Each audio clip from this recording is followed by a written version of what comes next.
I brought the rest of the number 3s over here to get them ready for the tank. I use a electrolysis tank.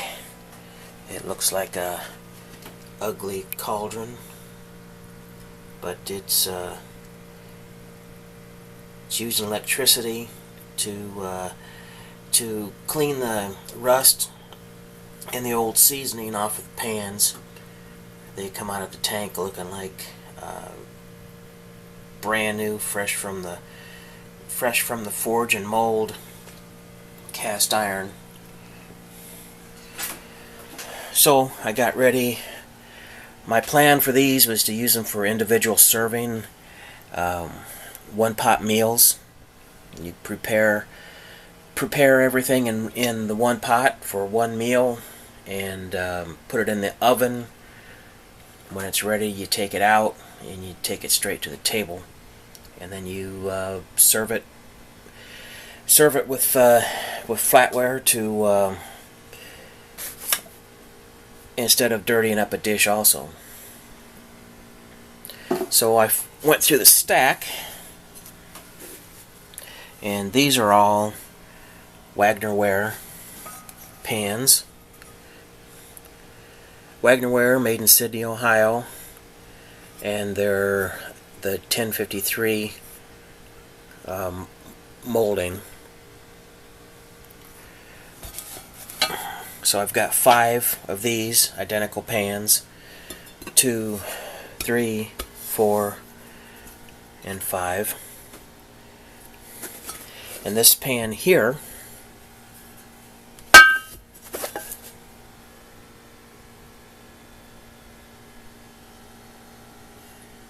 I'm not sure if you can see that or not. It's a brand new pan, doesn't have, the markings aren't very deep, but it's got the same markings as this one right here. It says 6.5 inches. Skillet, made in USA, and then there's the letter R. These were made by PiquaWare before 1960, and just like all the other manufacturers, PiquaWare made no-name cast iron. So this was made by PiquaWare. It's the identical mold as those up there, but these were just made after 1960. So I've got 2 of those. I've also got 2 that are alike right here. These were made by Birmingham Stove and Range, or BSR. They're number 3s. These were made before 1960. And BSR is a company, I think I've covered this before in a different video, but it's a company that was in Birmingham, Alabama. They were a subdivision of another company, Atlanta Stove Works. Atlanta Stove Works. And they started up the company in Birmingham to make HollowWare, which is their code name for, or their catchphrase for frying pans and cookware. So then I've got one more. This was a mystery.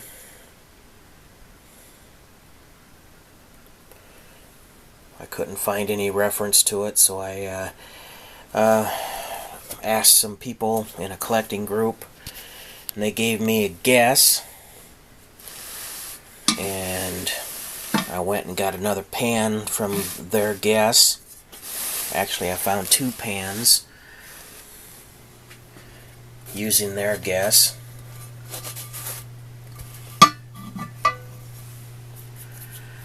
So, based on that, I've got 3 pans here that were made by a company called CHF, and that's it's out of Chicago. They operated for about 25 years or so. The more collectible pans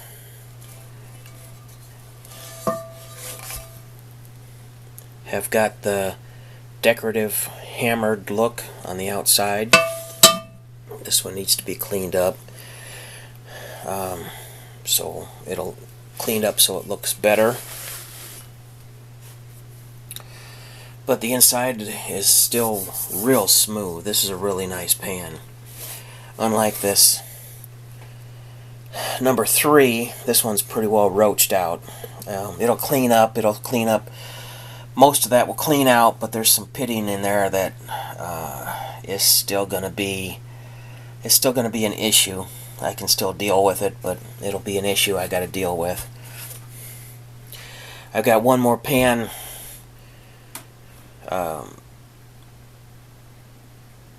One more pan that's in the soak tank right now. That's another number 3. So that'll take the count up to 11. And that one is a small logo Griswold, which is probably, other than these marked Wagnerwares, that's probably the most collectible pan that I have in this size. It was they started making that style logo in 1939, and then they used it in various different incarnations all the way up until the company stopped being a company in 1957. So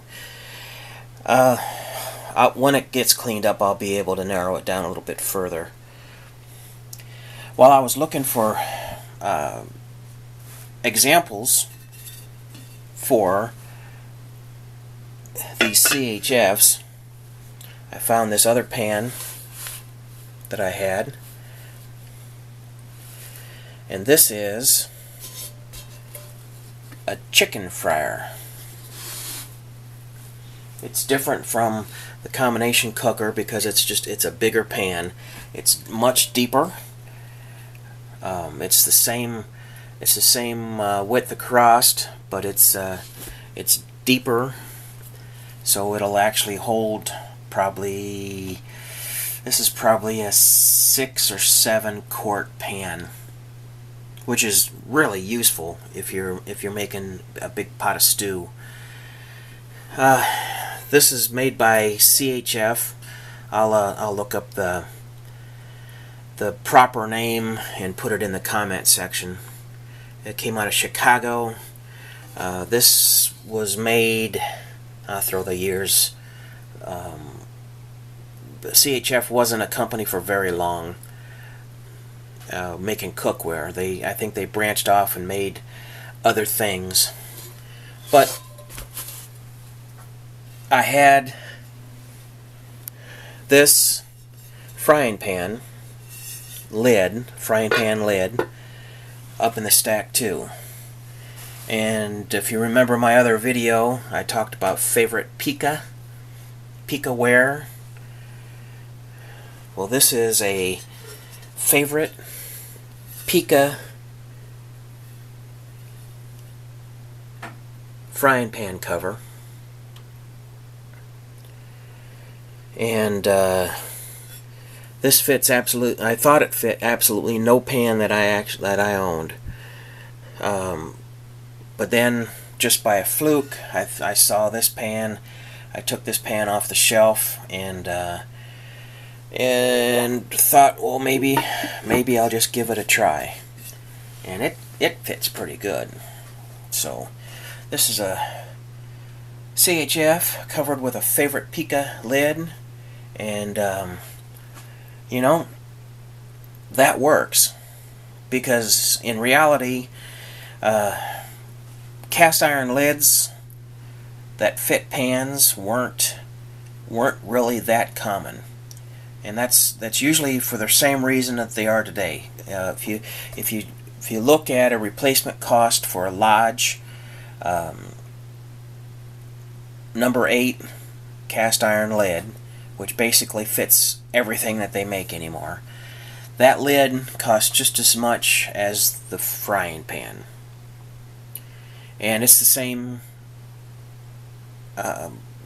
today as it was back then. Lids were a pricey commodity, so people tended to get one size of a pan,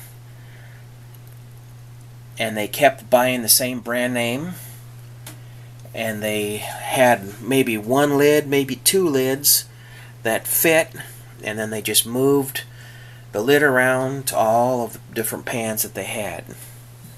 So this was a lucky find, and I'll clean this up and season it, and I'll put these two together as a functional set, and they all lived happily ever after.